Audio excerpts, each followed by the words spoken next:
हमारे चैनल को सब्सक्राइब करें और नए अपडेट पाने के लिए बेल आइकन पर क्लिक करें।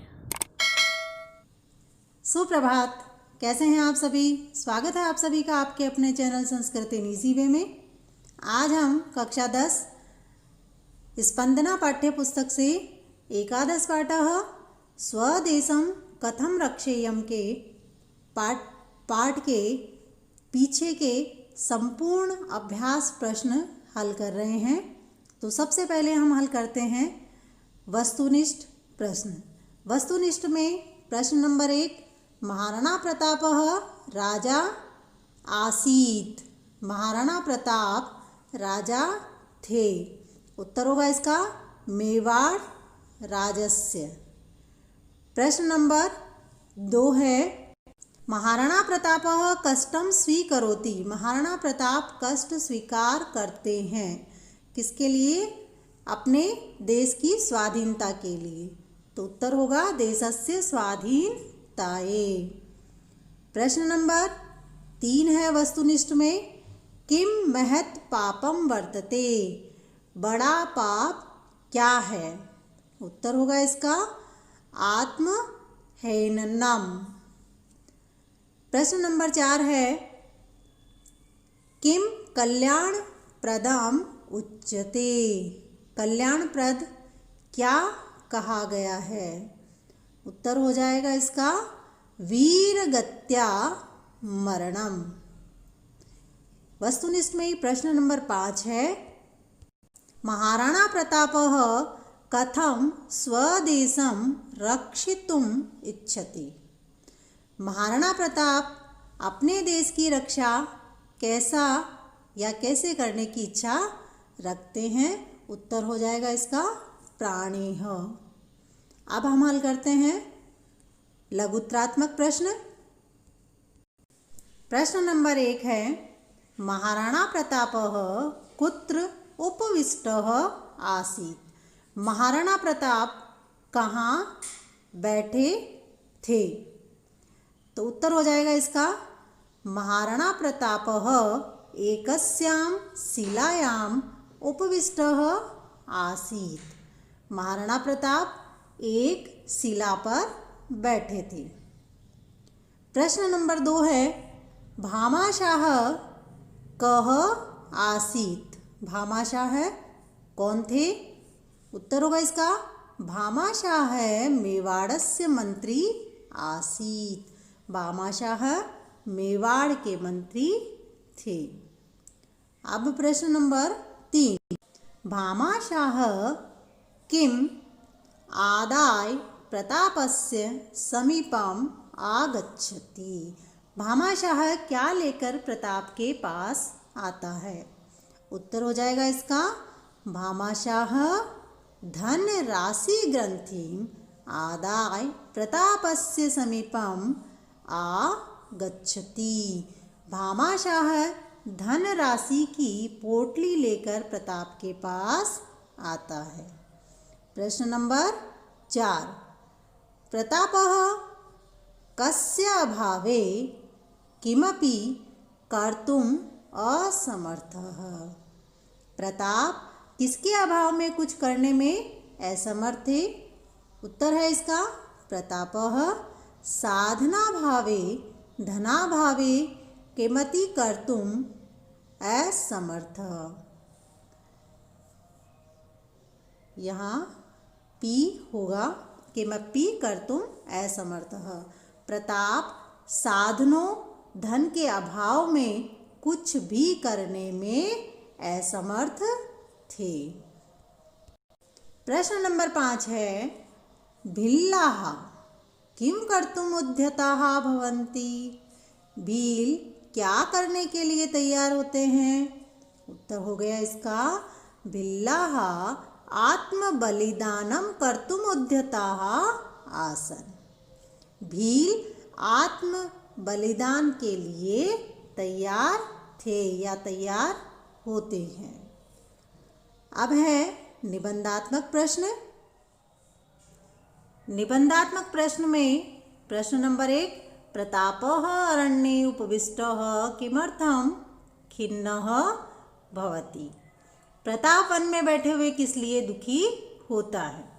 उत्तर होगा इसका प्रतापः साधनानाम् अभावे मातृभूमेः रक्षणाय किमपि कर्तुम् असमर्थः आसीत्। प्रताप साधन के अभाव में मातृभूमि की रक्षा के लिए कुछ भी करने में असमर्थ थे।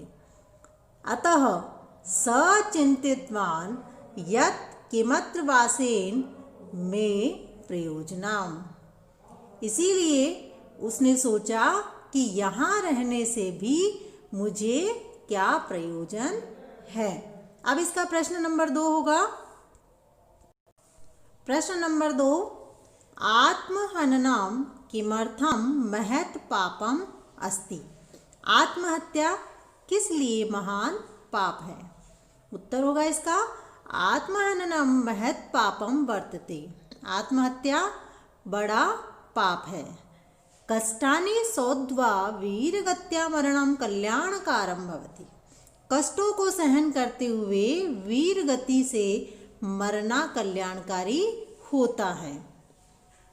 इत्थम आत्महननम तु नपुंसकानां कर्म। इस प्रकार आत्महत्या तो नपुंसक लोग करते हैं। निबंधात्मक में प्रश्न नंबर 3, भामाशाह किम निमित्तं स्वीकीयं धनं प्रतापाय अर्पयति। भामाशाह किस प्रयोजन से अपना धन प्रताप को सौंपता है? उत्तर होगा इसका भामाशाह देश धर्मयो रक्षणार्थम स्वदेशस्य पारतंत्र श्रृंखलया त्रोटयुतं सैन्यदलं व्यवस्थापयितुं तान् प्रशिक्षणाय च धनं प्रतापाय अर्पयति। भामाशाह ने देश धर्म की रक्षा के लिए, अपने देश की परतंत्रता की बेड़ियां तोड़ने के लिए, सैन्य दल व्यवस्थित करने के लिए तथा उन्हें प्रशिक्षित करने के लिए अपना धन दिया था। तो अगला प्रश्न है, भामाशाह कियतं धनं प्रतापाय ददाति। भामाशाह कितना धन प्रताप के लिए देता है?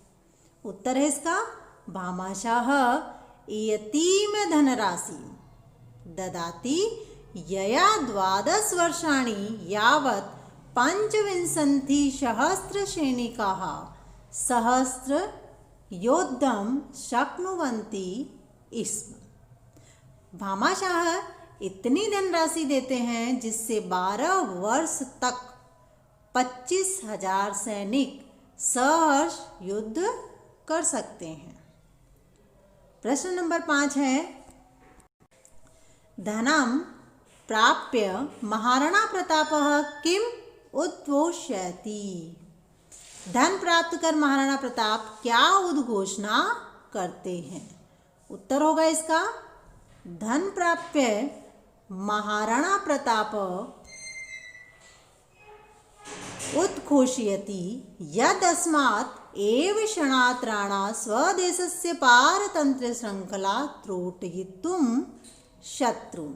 धन प्राप्त करके महाराणा प्रताप घोषणा करते हैं कि आज से ही राणा स्वदेश की परतंत्रता की श्रृंखला को तोड़कर शत्रुओं का नाश करते हैं। संहारयितुं धर्मं रक्षितुं च योत्स्यते अवश्यमेव योत्स्यते। महाराणा प्रताप कहते हैं कि शत्रुओं का संहार करने के लिए और धर्म की रक्षा के लिए युद्ध करेगा, अवश्य ही करेगा। व्याकरण संबंधी प्रश्न में प्रश्न नंबर 1, निम्नलिखितानां समासयुक्तानां पदानां समास नामोल्लेख सहितं विग्रहं कुरुत। निम्नलिखित समास युक्त पदों के समास के नाम का उल्लेख सहित विग्रह करना है। यहाँ पर जो पद दे रखे हैं उनका विग्रह करना है और समास का नाम भी लिखना है। तो सबसे पहले है महत् पापम, विग्रह होगा इसका महत् च तत् पापम। यह है कर्मधारय समास। पद दूसरा है परमेश्वरः, इसका विग्रह है परमः च सो ईश्वरः।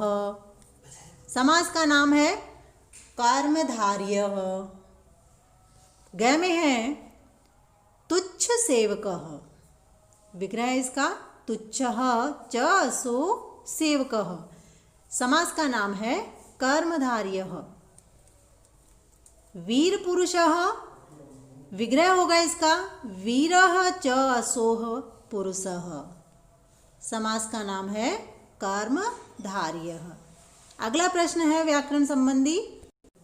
प्रश्न नंबर 2, निम्नलिखितानां पदानां संधि विच्छेदम कुरुत। निम्नलिखित पदों का संधि विच्छेद कीजिए। पद दे रखा है हमारे पास में। सबसे पहले अने नेव, संधि विच्छेद हो जाएगा अनेन प्लस एव। ख में है धनोअसि, संधि विच्छेद होगा धन्यः प्लस असि। ग है राजोचितम, विच्छेद हो जाएगा इसका राजा प्लस उच्चितम। अगला पद इसमें है देहो तत्, विच्छेद होगा इसका देही प्लस एतत्। अगला प्रश्न इसमें है प्रश्न नंबर 3, कोष्ठगत संकेतानुसारम रिक्त स्थानानां पूर्तिम कुरुत। कोष्ठक में दिए गए संकेत के अनुसार रिक्त स्थानों की पूर्ति कीजिए। यहां देखिए कोष्ठक में हमारे पास दे रखा है गम, तो यहां जो रिक्त स्थान है वो है इस तरफ। तो प्रश्न हमारे पास में है आवाम विद्यालयम, गम धातु है। अब यहाँ गच्छावह क्यों लिखा हमने? आवाम उत्तम पुरुष द्विवचन है, आवाम उत्तम पुरुष द्विवचन है, तो इसीलिए गम धातु यहाँ उत्तम पुरुष द्विवचन आएगी गच्छावह। तो आवाम विद्यालयम गच्छावह, हम दोनों विद्यालय जा रहे हैं। ख में देखिए यदा श्यामः पचति तदा मोहनः खादति। यहाँ दे रखा है पच धातु और खाद धातु, तो यहाँ पच का हमने लिखा पचती और खाद का लिखा खादती। कैसे है ये? यदा श्यामः, जब श्याम पकाता है, पच का अर्थ होता है पकाना, तो यहाँ श्याम एक वचन है प्रथम पुरुष, इसीलिए पच धातु का प्रथम पुरुष एक वचन बनेगा पचती। फिर खाद, तो यहाँ मोहनः एक अकेला है प्रथम पुरुष एक वचन, इसीलिए खाद धातु का प्रथम पुरुष एक वचन बनेगा खादती। तो यहाँ हो जाएगा यदा श्यामः पचति तदा मोहनः खादति। जब श्याम पकाता है तब मोहन खाता है। अगला इसमें पट, जो रिक्त स्थान है यहाँ पर हमने लिखा है यहाँ पठती। प्रश्न इसमें है सुधीरः नरेंद्रेण सह विद्यालये। पट का आ जाएगा यहाँ पठती, क्योंकि सुधीरः प्रथम पुरुष एक वचन है, तो पट धातु का भी प्रथम पुरुष एक वचन बन जाएगा पठती। अब यहाँ देखिए सह जो है वो उपपद विभक्ति है और सह के साथ में हमेशा तृतीय विभक्ति का प्रयोग होता है, इसीलिए यहाँ लिखा गया है नरेंद्रेण। तो सुधीरः नरेंद्रेण सह विद्यालये पठति। सुधीर नरेंद्र के साथ विद्यालय में पढ़ता है। अगला प्रश्न इसमें है युवाम अत्र किम, रिक्त स्थान कोष्ठक में दे रखा है क्र। क्र धातु का यहाँ हमें रूप लिखना है, तो यहाँ युवाम द्विवचन है मध्यम पुरुष, तो तो इसीलिए यहाँ भी हमें द्विवचन लिखना है मध्यम पुरुष का क्रय धातु का, तो हो गया कुरुतः। युवाम अत्र किम कुरुतः, तुम दोनों यहाँ क्या कर रहे हो। प्रश्न नंबर 4 है निम्नलिखितानि वाक्यानि संशोधयत। निम्नलिखित वाक्यों को संशोधित कीजिए। यहाँ अशुद्धि दे रखी है, उसे हमें शुद्ध करना है। पहला इसमें है पुत्रम सह पिता आगच्छति। सह आप सब जानते हैं यह उपपद विभक्ति है, और उपपद विभक्ति सह के साथ में तृतीय विभक्ति का प्रयोग होता है, तो इसीलिए यहाँ पुत्रम का बनेगा पुत्रेण। तो यहाँ शुद्ध हो जाएगा इसका संशोधन करके पुत्रेण सह पिता आगच्छति। पुत्र के साथ पिता आ रहे हैं। उदयपुरस्य परितः जलम अस्ति। उदयपुर के चारों ओर जल है, ये इसका हिंदी अनुवाद होता है। परंतु यहाँ जो उदयपुरस्य है यह संशोधित करना है, क्योंकि परितः पद जो है ये उपपद विभक्ति का है। परितः के साथ हमेशा द्वितीय विभक्ति का प्रयोग होता है, इसीलिए यहाँ आया है उदयपुरम। तो यहाँ संशोधित वाक्य बन जाएगा उदयपुरम परितः जलमस्ति। उदयपुर के चारों ओर जल है। अगला इसमें दे रखा है हरि नमः। हरि को नमस्कार। तो देखिए यहाँ पर नमः पद जो है उपपद विभक्ति का, इसके साथ हमेशा चतुर्थी विभक्ति का प्रयोग होता है। नमस्कार करने के लिए हमेशा चतुर्थी विभक्ति का प्रयोग होता है, इसीलिए हम लिखेंगे हरिये नमः। हरि को नमस्कार या हरि के लिए नमस्कार। घ में है धर्माय विना न सुखम। विना पद जो आया है यहाँ ये उपपद विभक्ति का है, और विना के साथ में हमेशा द्वितीया, तृतीया और पंचमी विभक्ति का प्रयोग होता है।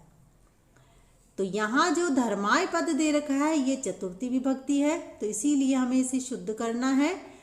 तो यहाँ द्वितीय विभक्ति धर्म, तृतीय विभक्ति धर्मेण और पंचमी विभक्ति धर्मात्, इन तीनों में से कोई भी एक पद लिख करके इस वाक्य को हम शुद्ध कर सकते हैं।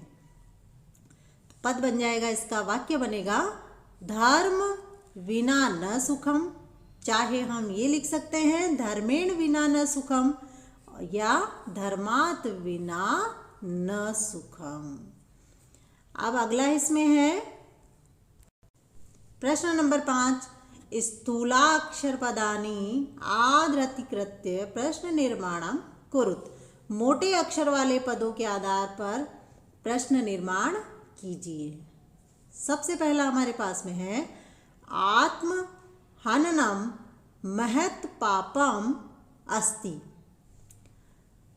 आत्म हननम स्थूल पद है यहाँ पर, आत्म हननम, तो आत्महत्या महान पाप है। तो महान पाप क्या है, तो इसीलिए यहाँ आ जाएगा आत्महननम की जगह किम। किम महत् पापम अस्ति। इसके बाद में ख आ रखा है अनेन 12 वर्षाणि यावत् 25 सहस्र सैनिकाः सहर्ष योद्धुं शक्नुवन्ति। इससे 12 वर्ष तक 25,000 सैनिक सहर्ष युद्ध कर सकते हैं। तो यहाँ जो स्थूल पद है वो है 25 सहस्त्रम। तो इसकी जगह प्रश्न बन जाएगा, हम क्या बोलेंगे इसको कि इससे 12 वर्ष तक कितने सैनिक सहर्ष युद्ध कर सकते हैं, और कितने के लिए आएगा कति। तो प्रश्न बनेगा अनेन 12 वर्षाणि यावत् कति सैनिकाः सहर्षं युद्धं शक्नुवन्ति। अगला प्रश्न इसमें है महाराणा प्रतापः अरण्ये एकस्यां शिलायाम् उपविष्टः वर्तते। महाराणा प्रताप जंगल में एक शिला पर बैठे हुए हैं। तो प्रश्न बनेगा इसका कहाँ बैठे हुए हैं। तो यहाँ जो स्थूल पद है वो है एकस्यां शिलायाम। तो यहाँ बन जाएगा कहाँ बैठे हैं, कहाँ के लिए आएगा कुत्र। प्रश्न बनेगा महाराणा प्रतापः कुत्र उपविष्टः वर्तते। महाराणा प्रताप कहाँ बैठे हुए हैं। घ में आएगा इसमें विजयताम महाराजः, महाराज की जय हो। तो कौन जय हो, कौन विजय हो। तो इसके लिए महाराजः जो है वो स्थूल पद है, तो इसकी जगह आ जाएगा कह। कह विजयताम, कौन जय हो, कौन विजय हो। फिर इसमें आगे है भवताम वीरताम धीरता च देश रक्षाये महानतम सहयोगम कृतवती। आपकी वीरता और धैर्य ने देश की रक्षा के लिए सहयोग किया। तो किसके लिए। तो यहाँ जो स्थूल पद है वो है देश रक्षाये। तो भवतां वीरता धीरता च देश रक्षाये महानतम सहयोगम कृतवती। आपकी वीरता और धैर्य ने देश की रक्षा के लिए सहयोग किया। प्रश्न बनेगा भवतां वीरता धीरता च कस्मे महानतम सहयोगम कृतवती। आपकी वीरता और धैर्य ने किसके लिए सहयोग किया। आपको हमारा वीडियो कैसा लगा हमें ज़रूर बताएं। उम्मीद करती हूँ आपको ये प्रश्न उत्तर अच्छे से समझ में आ गए होंगे। वीडियो देखने के लिए धन्यवाद।